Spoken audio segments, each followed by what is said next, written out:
안녕하세요. 스포츠 분석 10년차 천교수입니다. 스포츠 분석이 힘드신 분, 수익이 나지 않으신 분, 매일 지긋지긋한 한폴락에 시달리시는 분들을 위해 베테랑 천교수가 가족방을 운영 중입니다. 매일같이 적중할 수는 없습니다. 하지만 10년차의 노하우와 정직한 분석 데이터로 정성을 다해 도와드리겠습니다. 천교수 가족방 입장을 희망하시는 분들은 영상 하단 고정 댓글을 확인해 주시기 바랍니다.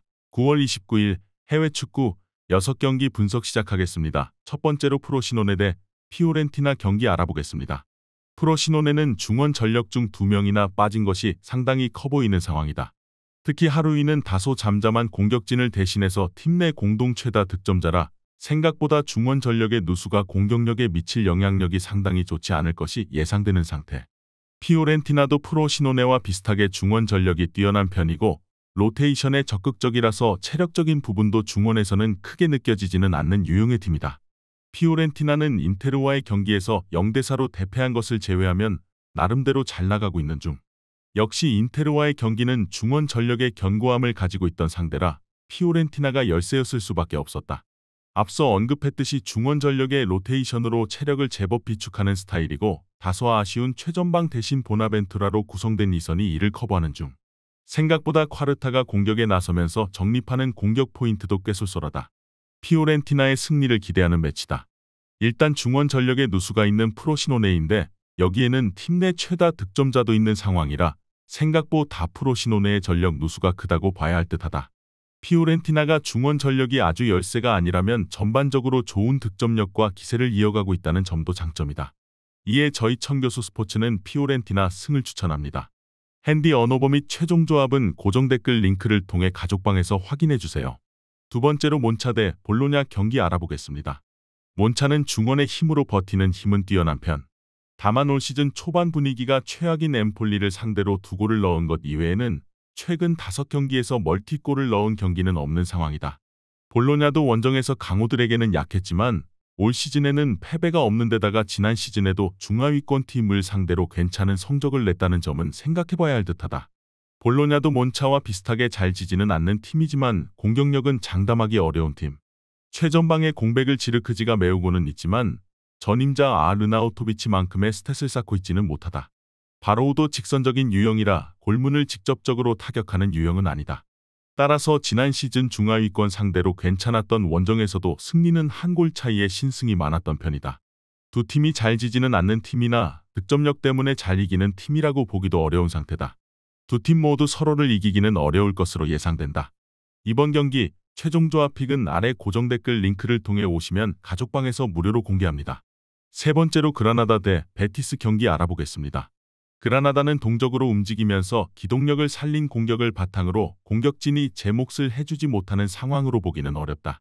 문제는 동적으로 움직이느라 상당히 수비 상황에서는 혼란한 양상이라는 것. 마음이 급하니 슈팅으로 이어지는 실책도 2위와 2배 차이인 1위를 기록하는 모습. 결국 골을 많이 넣어도 그 이상으로 실점하는 것이 문제라고 할 수 있겠다.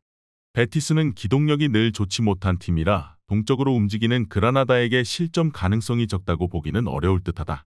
그러나 지공 상황에서도 상대의 수비 라인이 많이 흐트러진다는 것을 이용해서 이스코가 넣어주고 주제가 직접 해결하거나 수비를 끌어내고 아요세가 침투하는 그림을 만들 수 있을 듯. 생각보다 화력전으로 갈 가능성이 높아 보인다. 동적인 그라나다의 공세도 느린 베티스 입장에서는 부담일 것이다. 하지만 결국 그라나다도 흐트러진 수비 라인 때문에 베티스가 이용할 수 있는 공간을 많이 내줄 수밖에 없다는 한계가 있다. 결국 베티스가 화력전으로 간다면 괜찮은 결과를 가져올 것으로 보는 경기다. 이에 저희 천교수 스포츠는 베티스 승을 추천합니다. 핸디 언어버 및 최종 조합은 고정 댓글 링크를 통해 가족방에서 확인해주세요.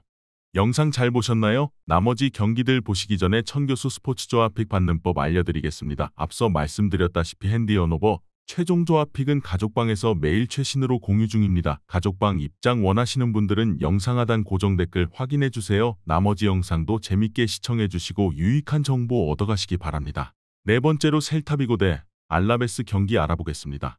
셀타비고는 최근에는 바르셀로나를 상대로도 2골을 먼저 달아나는 등 선제 득점으로 기선을 제압하는 경우가 많아지고 있는 것은 다행.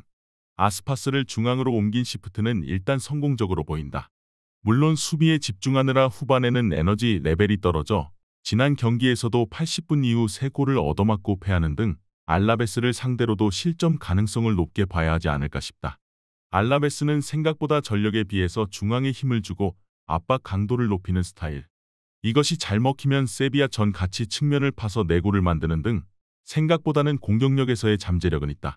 물론 블랑코와 두아르테의 이탈 및 압박을 시도했을 때의 성공률이 높은 편은 아니라 기본적으로 위기를 많이 내주는 스타일. 생각보다 이 경기도 다득점 양상이 나올 가능성이 높다. 셀타비고의 후반 약점은 제법 있는 상황이고 알라베스도 압박이 성공하지 못했을 때의 리스크는 높은 편이다.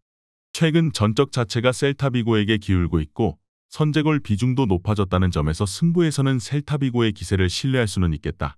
이번 경기 최종 조합 픽은 아래 고정 댓글 링크를 통해 오시면 가족방에서 무료로 공개합니다. 다섯 번째로 제노아 대 AS 로마 경기 알아보겠습니다. 제노아는 그동안 로마를 상대로는 근소하게 패하는 경우가 제법 있기는 했다. 하지만 제노아가 최근 5번의 맞대결에서 득점을 기록한 적은 없어 결국 승리에 필요한 최소한의 공격 성과를 얻는 것 자체는 로마를 상대로 잘 통하고 있지 않는 중. 올 시즌에도 세트피스와 PK를 제외하면 오픈플레이에서 성과가 좋지 못한 상태. 2대2로 비긴 나폴리전 2골도 세트피스에서의 골이었다. 로마는 루카쿠, 디발라 투톱의 호흡과 미드필더진의 조화를 갖추는 데는 아직 시간이 더 필요하기는 하다. 그러나 투톱의 호흡은 이론상 이상적인 조합이고 오픈플레이에서의 성과는 제노아보다 더 낫기는 하다. 상대가 엠폴리이기는 했지만 7대0이라는 스코어는 쉽게 나오는 것이 아니다. 제노아의 버티는 힘에 고생할 수는 있겠지만 한 골을 넣고 지키는 식의 운영으로 로마가 제노아를 상대로는 꽤 전적이 좋았다. 로마의 승리를 기대해본다. 제노아가 로마를 상대로는 공격을 제법 답답하게 만드는 모습을 보여주기는 했으나 결국 오픈플레이에서의 난조로 인해서 승리를 잡지는 못하고 있는 상태다. 그나마 로마도 미드필더진과 투톱의 조합이 익숙해지는데 시간이 더 필요하다는 것이 변수라고는 하나 일단 전력과 오픈플레이에서의 성과는 제노아보다 좋다. 이에 저희 청교수 스포츠는 AS 로마 승을 추천합니다. 핸디 언어버 및 최종 조합은 고정 댓글 링크를 통해 가족방에서 확인해주세요. 마지막으로 오사수나 대 아틀레티코 마드리드 경기 알아보겠습니다. 오사수나는 올 시즌에는 제법 공세적인 성과를 내고 있지만 1차적인 압박 라인이 높아진 탓에 지난 시즌만큼의 수비력을 보여주지는 못하고 있다. 일단 태클을 당했을 때 공을 탈취당하는 비중이 리그에서 제일 높아 이 경우 뒷공간이 뚫리는 위험성이 상당한 편. 특히 아틀레티코가 레알전에서 전방에서 공을 끊어내면서 공격과 수비를 동시에 해결하는 방식을 채택해 효과를 봤다는 점에서 더욱 그렇다. 아틀레티코는 지난 경기에서는 상대의 하프스페이스 진입을 미리 차단하는 수비로 상대 중앙 공격을 무력화하는 모습. 빠르게 전진해서 오사수나의 높은 수비라인 뒷공간을 공략하는 방식은 어느 정도 효과를 볼 수 있다. 물론 오사수나의 공중볼 경합 성공률이 리그에서도 나름 괜찮은 편이기는 하나 아틀레티코는 이 부분에서 2위를 기록. 지난 경기 3골도 모두 헤더로 기록하는 등 단순한 박스 타격으로도 성과를 꿰봤다. 일단 오사수나의 수비적인 안정감이 지난 시즌보다는 떨어진 상태다. 1차적인 압박 라인이 높지만 본인들이 공을 잃어버리는 양상이 너무 많다. 아틀레티코의 압박 능력과 공을 끊고 빠르게 전진하는 양상을 생각하면 아틀레티코가 자신들이 잘하는 역습 상황에서의 효과를 충분히 볼 수 있을 것이라고 본다. 이번 경기 최종 조합 픽은 아래 고정 댓글 링크를 통해 오시면 가족방에서 무료로 공개합니다.